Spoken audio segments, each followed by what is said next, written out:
Welcome to Show Science. Today I want to talk a little bit about training and player development in MLB The Show franchise mode. If you find this video helpful, please consider dropping a like or a sub, and also check out my channel. I've got a bunch of rebuilds on there, different kinds of challenges that you might enjoy. Thank you. So I'm in the middle of a rebuild right now, which, spoiler for any of my current fans and watchers, this is what's going to be coming next. You're getting an idea of it. And I figured this would be a good time to show you a little bit about how I go through the training, how I develop the players, and we've got a pretty good farm system right now. At the moment, you can see we've got a bunch of prospects here, including a generational one, a lot of A potential prospects, a lot of projects that I'm trying to work on, which is perfect for this video. I think player development needs to be expanded on in future versions of this game, but for now, I'll show you the things that we can control, starting with our training. So as you can see, I'm going to flip through a bunch of different options here. You can decide what you want your player to focus on based on what their attributes currently are, what you're looking for out of a player. You get to make the decision, or if you don't want to, you can leave it up to the CPU. They will automatically pick the one that they think is best, but that doesn't always align with what I think is best. So going through each one of these, you can work on vision, discipline, and clutch, which impacts the quality of your players at bat. Do they foul a lot of pitches off? Do they chase outside of the zone? And are they effective with runners in scoring position? You could do bunt and drag bunt. I wouldn't really recommend that. I don't think it's super useful. You could do base running aggressiveness, which impacts if a player decides to steal or take an extra base. You could decide to not train if you don't want to. I don't think that really makes sense either. You could do physical conditioning, which impacts a player's recovery, which will impact how many games played they have. The CPU will take them out of the lineup if they're too tired. You could work on defense, whether that's arm and accuracy or fielding and reaction. If you have a catcher and you do fielding and reaction, that will also work on their blocking. And lastly, you could choose to do contact or power.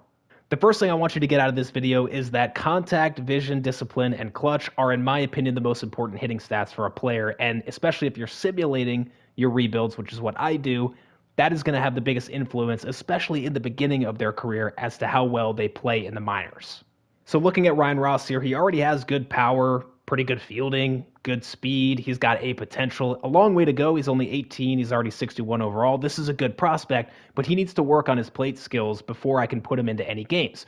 If you have a player in Class A, they're not going to play any games. They're just going to develop naturally, and whatever you have them training on, they're going to develop more quickly. So you can see that Ryan Ross's vision and discipline have gone up 4, whereas all the other attributes have gone up 2, and that's because we're training vision, discipline, and clutch.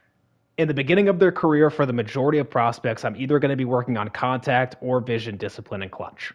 In the case of this first base prospect, Eddie Manzo, he already excels at contact, vision, discipline, and clutch, so I don't need to work on those, but in order for him to be able to play first base, we need to improve his fielding and reaction.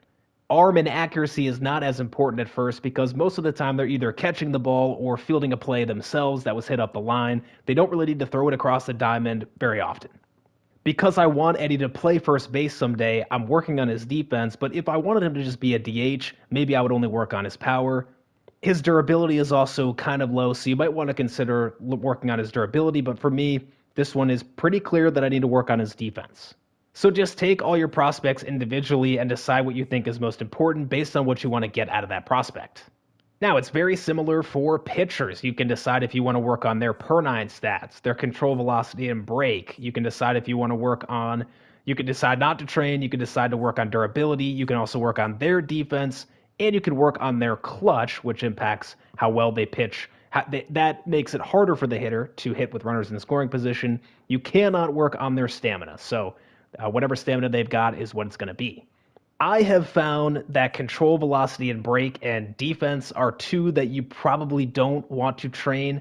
I don't think they have a very big impact, and what does have a big impact is your per 9 stats, especially hits per 9 and walks per 9. Moses Austin right now has good Ks per 9 and home runs per 9, but I need to improve his hits per 9 and walks per 9, and you can see that even though he's 82 overall, I don't have him in the MLB yet. He's still in AAA because I need to improve the hits per 9 and walks per 9.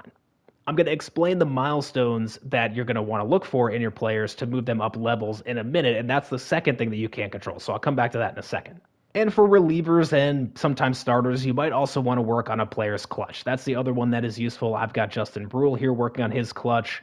I find that it's pretty useful for relievers. I don't think it's as important as the per 9 stats, but sometimes you'll draft a prospect and they come out of the gate with like 25 clutch, and you've got to work on it. And I would also continue your training even after players get into the show. Don't stop training just because you've gotten them into the MLB. They can always try to improve their stats further and further. Okay, so we talked about training, and now let's talk about moving your players up the different levels of play. So I've got some second basemen here on my team, and you can see that I've got quite a few of them still in single A. And the reason for that is because none of their contact, vision, or discipline has really reached 50. As a general rule of thumb, I'm not going to move a player up to double A to start playing games until they have about 50 contact and about 50 vision, discipline, and clutch. And I'm not too worried about the player's age. You can see that Tanner Krause is 22 years old, but I still have him in single A. He's very much a defense and speed center fielder. He's not going to hit well just yet, so I need to let him improve a little more than maybe I would another prospect. Like, for example, Eddie Manzo's overall is lower. We looked at Eddie Manzo before, but he's got such good hitting stats that I'm comfortable putting him straight into double A here. Let's take a look at Russell Pohl here by comparison. His contact vision and discipline are not there just yet. He has great defense and more power at first base, and you can see he's not performing quite as well. He does still have a 700 OPS, and he is continuing to develop, so I don't feel like I need to send him down. So 50 contact and 50 for all the plate skills is a pretty good threshold for your players. To move to double A, to move to triple A, I would say about 60 is a good benchmark. You can see that Howard Dennison, another first baseman who's 19 but already 77 overall, with great contact, especially against righties, good vision and discipline, he's already up to triple A.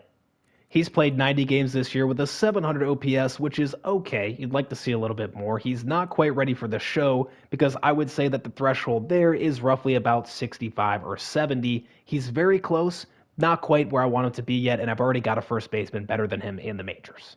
I would say the exact same thing for your pitchers, just looking at hits per nine and walks per nine now instead of, obviously, the contact stats.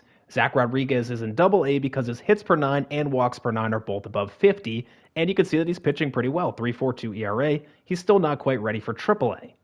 For triple A, you want to be at about 60 for those stats, hits per nine and walks per nine. Moses Austin, we saw before, is in triple A, and he is pitching okay, but he's not quite ready for the show because your threshold here is about 65, maybe even 70 for hits per nine and walks per nine.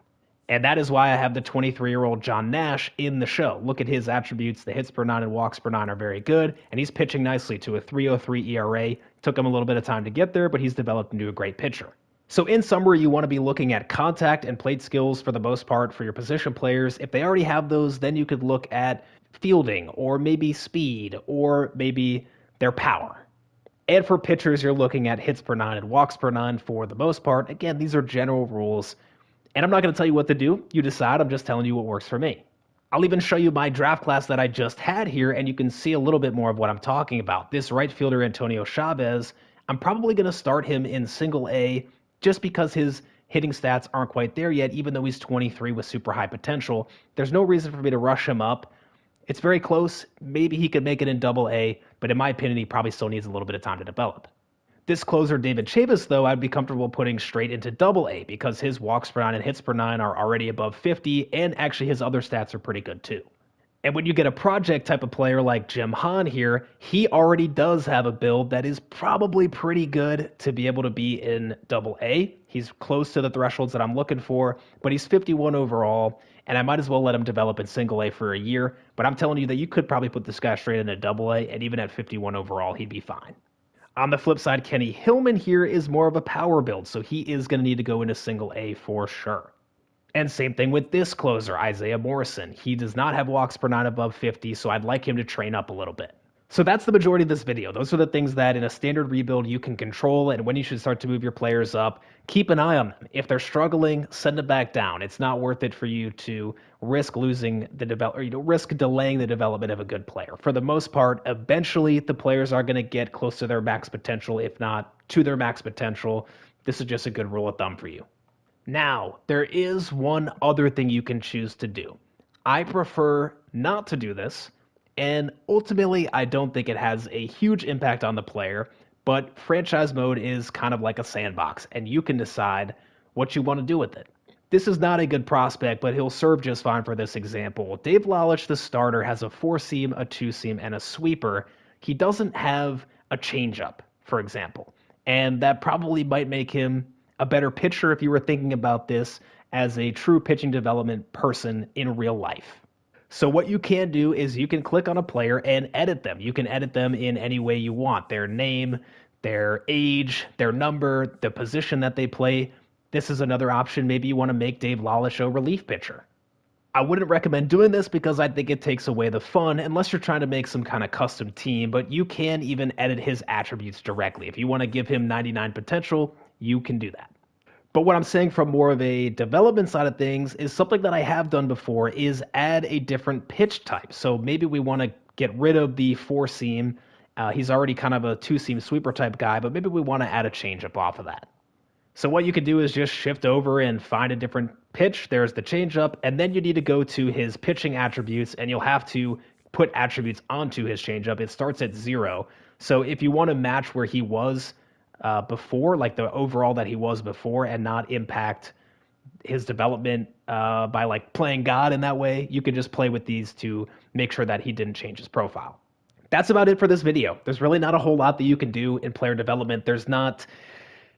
It's not as advanced as I really wish it is, and I wish there was more to this video that was interesting and fun to play with, and that it would have a bigger impact on your players. It does help out a lot, especially in the very beginning of a player's career, to get them to the point where they can play in AA, and for the most part from there, they can kind of go on their own, but I still like to mess around with the training and tailor the players with that little bit of control that I do have. That's it for today. Thank you for watching. Peace.